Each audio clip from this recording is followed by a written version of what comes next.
আসসালামু আলাইকুম। আমন্ত্রণ জানাচ্ছি 52 ওয়ার্ল্ডে। ইরানের প্রেসিডেন্ট ইব্রাহিম রাইসি হেলিকপ্টার দুর্ঘটনায় নিহত হওয়ার পর বিষয়টি নিয়ে আন্তর্জাতিক মহলে চলছে নানা বিশ্লেষণ। এটি দুর্ঘটনা নাকি নাশকতা, এ নিয়েও চলছে নানা আলোচনা। তার মৃত্যু এখনও রহস্যের জন্ম দিয়ে যাচ্ছে। ওই ঘটনায় প্রায় 11 দিন হয়ে গেলেও কেন এবং কিভাবে হেলিকপ্টার বিধ্বস্ত হয়েছিল তা নিয়ে ধোঁয়াশা রয়েছে। ইসরায়েলের কুখ্যাত গোয়েন্দা সংস্থা মোসাদ থেকে শুরু করে যুক্তরাষ্ট্রের সম্পৃক্ততা কোনো কিছুই জল্পনা কল্পনার বাইরে নয়, কিন্তু আসলে সেদিন কি ঘটেছিল তা রহস্যেরই আবৃত রয়েছে।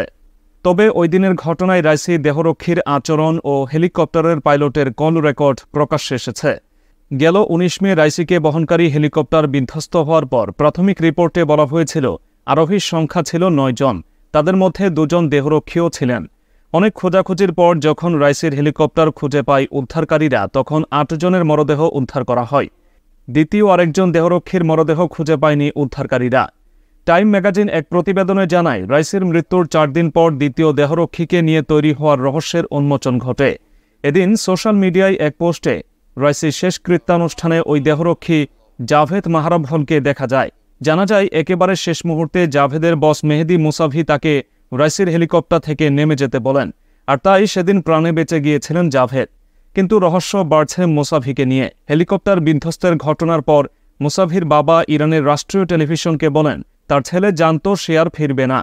তিনি বলেন, আমার ছেলে ওই সফরের আগের রাতে বাসায় এসেছিল, বিদায় জানিয়ে গাড়িতে উঠে, কিন্তু কিছুক্ষণ ফিরে এসে 20 মিনিট অবস্থান করে আবার গাড়িতে উঠে চলে যায়, কিন্তু কিছুক্ষণ পর ফিরে এসে 10 মিনিট ছিল মুসাভি। তৃতীয়বার ফিরে এসে বাবা মায়ের পায়ে চুমু খান রাইসির এই দেহরক্ষী। মুসাভির বাবার ভাষায়, ছেলে যে আর ফিরবে না তখনই বুঝে গিয়েছিলাম।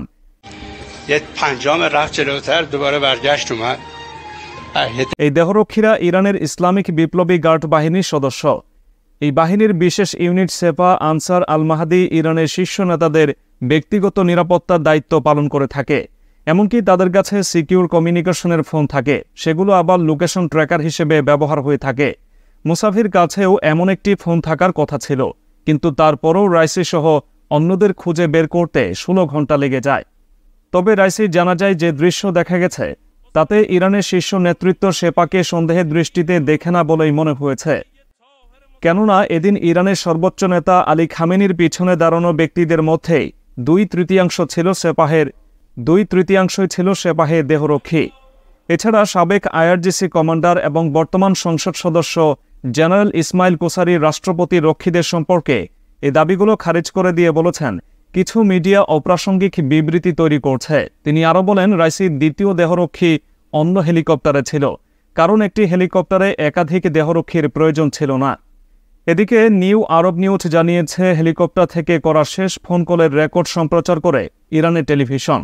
সেখানে হেলিকপ্টারের পাইলট তাহের মোস্তফাউই ও ইরানের জ্বালানি মন্ত্রী আলী আকবর মেহরাবিয়ানের মধ্যে কথোপকথন শোনা যায়। যদিও অডিওতে কেবল মেহরাবিয়ানকে কথা বলতে শোনা যায়। সেখানে তিনি পাইলটকে উদ্দেশ্য করে মেহরাবিয়ান বলেন, তুমি কি আমার কথা শুনতে পাচ্ছ? তুমি কি ঠিক আছো? বাকিরা কোথায়? তুমি কি একা? পরস্পর বিরোধী এসব ঘটনা রাইসির মৃত্যু নিয়ে বিভিন্ন তত্ত্বের জন্ম দিয়েছে। অপরদিকে গাজা যুদ্ধের মধ্যে ইয়েমেনের সশস্ত্র বিদ্রোহী গোষ্ঠী হুথিদের ব্যালিস্টিক মিসাইল দিয়েছে মধ্যপ্রাচ্যের দেশ ইরান। গণমাধ্যমের প্রতিবেদনে এমনটি দাবি করা হয়েছে। এতে বলা হয়েছে, এই মিসাইল সমুদ্র থেকে উৎক্ষেপণযোগ্য। প্রতিবেদনে বলা হয়েছে, হুথিদেরকে সমুদ্র থেকে উৎক্ষেপণযোগ্য ব্যালিস্টিক মিসাইল গদর দিয়েছে তেহরান। ইয়েমেন ও এর আশেপাশের অঞ্চলে থাকা যুক্তরাষ্ট্র ও ইসরায়েলি স্বার্থের ক্ষেত্রে এসব ক্ষেপণাস্ত্র বড় ধরনের হুমকি হয়ে দাঁড়াবে। তবে এ বিষয়ে এখনও কোনো আনুষ্ঠানিক বিবৃতি দেয়নি ইরানের পররাষ্ট্র মন্ত্রণালয়। সূত্রটি আরও জানিয়েছে, ইরান হুথিদের সমর্থন করলেও বারবার গোষ্ঠীকে অস্ত্র দেওয়ার কথা অস্বীকার করে এসেছে তেহরান। ন্যাশনাল ইন্টেলিজেন্স ডিরেক্টরের মার্কিন অফিসের মতে, এই অঞ্চলে ইরান সবচেয়ে বেশি ব্যালিস্টিক মিসাইল উৎপাদন করে। তারা ড্রোনও অধিক পরিমাণে উৎপাদন করে থাকে।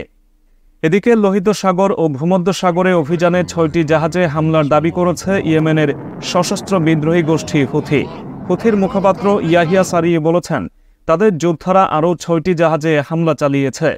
তিনি বলেছেন, হুথির ড্রোন এবং ক্ষেপণাস্ত্র ইউনিট একটি বিস্তৃত অভিযানে অংশ নিয়েছিল। এই অভিযানটি লোহিত সাগর ও ভূমধ্য সাগরে চালানো হয়। এ সময় তারা 6টি জাহাজে হামলা চালায়। সারি আরও বলেন, এই অভিযানটি হুথিদের জাহাজের বিরুদ্ধে আক্রমণের ঘোষণা সম্প্রসারণের অংশ ছিল।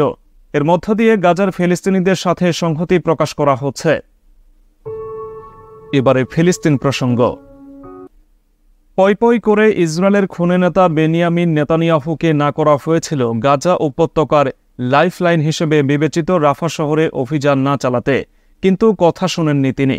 মধ্যপ্রাচ্যের কসাই হিসেবে খ্যাত নেতানিয়াহু ঠিকই তার পূর্ব পরিকল্পিত অভিযান চালালেন সেখানে। রাফা শহরের শরণার্থীদের নির্দয়ভাবে হত্যা করে করে বলছেন ভুল হয়েছে, এজন্য ভূতের মুখে রাম নাম।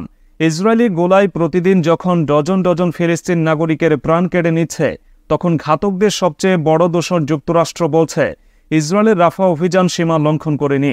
হোয়াইট হাউজের মুখপাত্র জন কির্বির এমন মন্তব্যে অবাক পৃথিবী। অথচ রাফাতে অভিযান না চালানোর জন্য ইসরায়েলকে চাপ দিয়ে যাচ্ছিল দেশটি। একেই মনে হয় বলে মাছের মায়ের পুত্র শোক। তবে ইসরায়েল ও যুক্তরাষ্ট্রের নষ্ট চোখে নিরীহ মুসলিম নিধন ধরা না পড়লেও বিশ্ব কিন্তু ঠিকই তাকিয়ে আছে গাজার রাফা শহরের দিকে। তাই তো সামাজিক মাধ্যমেই চোখ দিলেই দেখা যাচ্ছে একটি বাক্য, অল আইজ অন রাফা, অর্থাৎ সবার চোখ রাফাতে। বিশ্বের নানা প্রান্তের মানুষ রাফাতে আশ্রয় নেওয়া ফিলিস্তিনিদের সমর্থনে যে পোস্ট করছে, সেখানেই আছে অল আইজ অন রাফা। রোববার রাতে দক্ষিণ গাজার রাফা শহরের শরণার্থী শিবিরে ইসরায়েলি মিসাইলে নিহত হয় ৪৫ জন। মৃতদের মধ্যে রয়েছে শিশুরাও। এই হামলার পর নেতানিয়াহুর সুর চড়িয়ে বলেছেন এটি দুঃখজনক ভুল।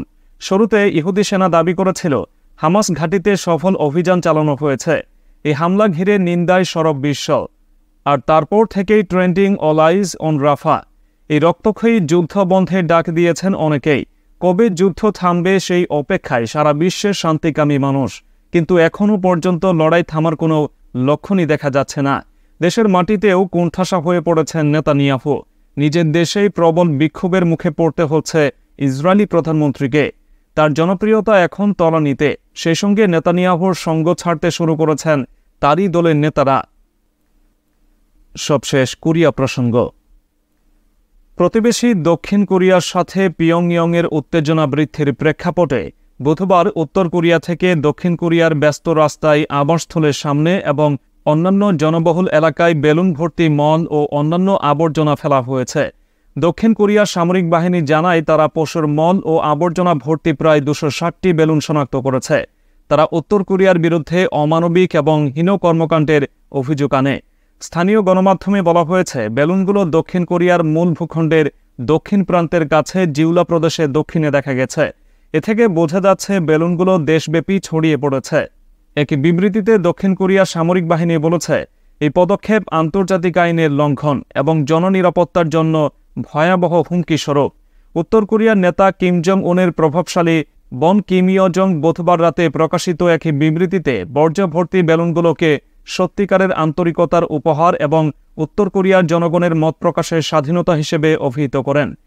বিবৃতিটি দক্ষিণ কোরিয়ার কর্মকর্তাদের এক মন্তব্যকে উপহাস করে বলা হয়েছে বলে মনে হচ্ছে। তারা বলেছিল দক্ষিণ কোরিয়ার অ্যাক্টিভিস্টদের উত্তর কোরিয়ায় লিফলেট প্রদান থেকে বিরত রাখার অক্ষমতার জন্য দক্ষিণ কোরিয়ার কর্মকর্তাদের দোষ দেওয়া যায় না। উত্তর কোরিয়ার একনায়কতান্ত্রিক সরকার বছরের পর বছর দক্ষিণ কোরিয়ার বিরুদ্ধে অভিযোগ করে আসছে যে দক্ষিণ কোরিয়া উত্তর কোরিয়ায় পিয়ংইয়ং বিরোধী লিফলেট ও অন্যান্য সামগ্রী উড়িয়ে দিচ্ছে। এসব লিফলেটে প্রায়ই উত্তর কোরিয়ার মানবাধিকার রেকর্ডের সমালোচনা করা হয় বা দেশটির নেতা কিম জং উনকে বিদ্রূপ করা হয় এবং মাঝে মাঝে সেগুলো ডলার বিল বা ইউএসবি ফ্ল্যাশ ড্রাইভের মতো মূল্যবান আইটেম দিয়ে প্যাকেজ করা হয়। এই পদক্ষেপগুলো দক্ষিণ কোরিয়ার বিরুদ্ধে উত্তর কোরিয়ার ক্রমবর্ধমান বৈরী বক্তব্যের সাথে সামঞ্জস্যপূর্ণ। কিম সম্ভবত কোনো ধরনের আন্তঃসীমান্ত সংঘাতসহ আরও উস্কানির প্রস্তুতি নিচ্ছেন। ওই বক্তব্যগুলোর কারণে কিছু বিশ্লেষক এমন সিদ্ধান্তে পৌঁছেছেন